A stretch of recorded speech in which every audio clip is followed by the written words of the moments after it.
छत्तीसगढ़ी गाने देखने के लिए हमारे YouTube चैनल को सब्सक्राइब करें और नए अपडेट्स जानने के लिए बेल आइकन के बटन को क्लिक करें।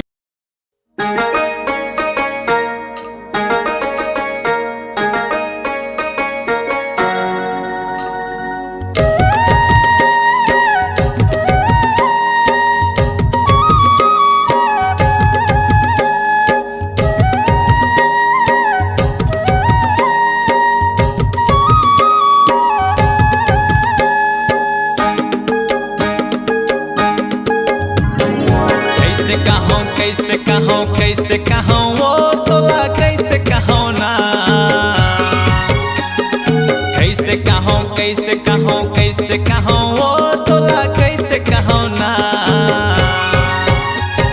सोला सिंगार होके तैयार घर माना चलाया जाबे। सोला सिंगार होके तैयार घर माना चलाया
तीरे तीर में फूले हवे फूल।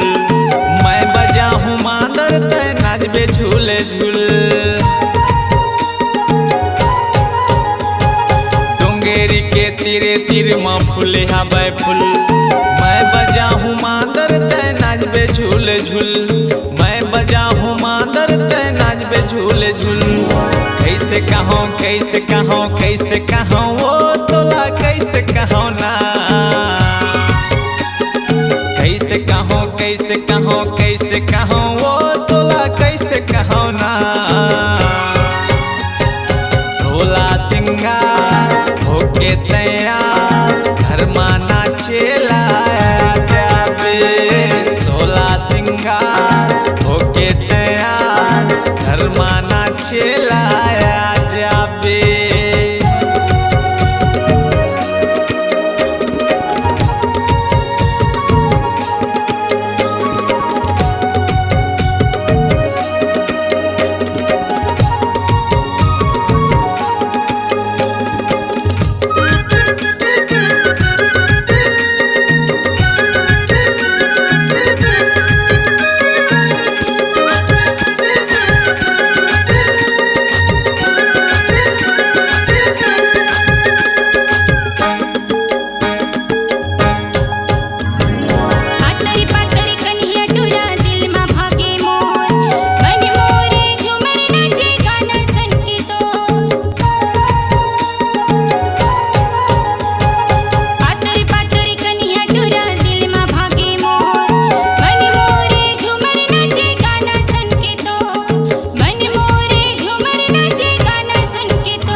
खिनवा गोरी गोड़ मा पैरी तोर चंदा कस चेहरा मा मन मुहागे मोर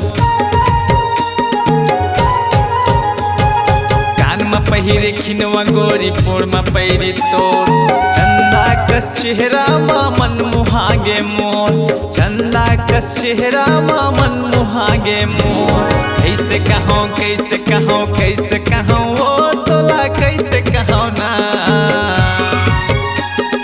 कैसे कहो कैसे कहो कैसे कहो वो तोला कैसे कहो ना सोला सिंगार होके तैयार घर माना छेला जाबे सोला सिंगार होके तैयार घर माना छेला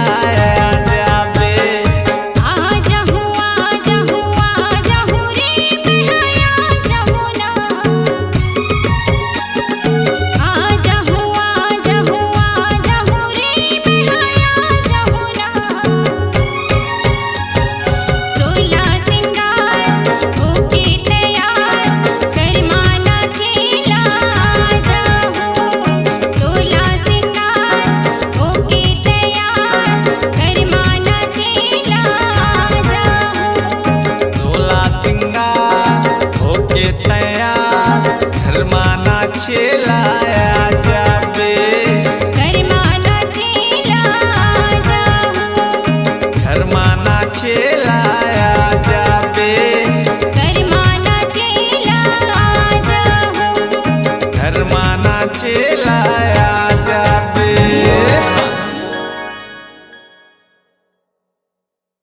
आपकी आवाज ही आपकी पहचान है।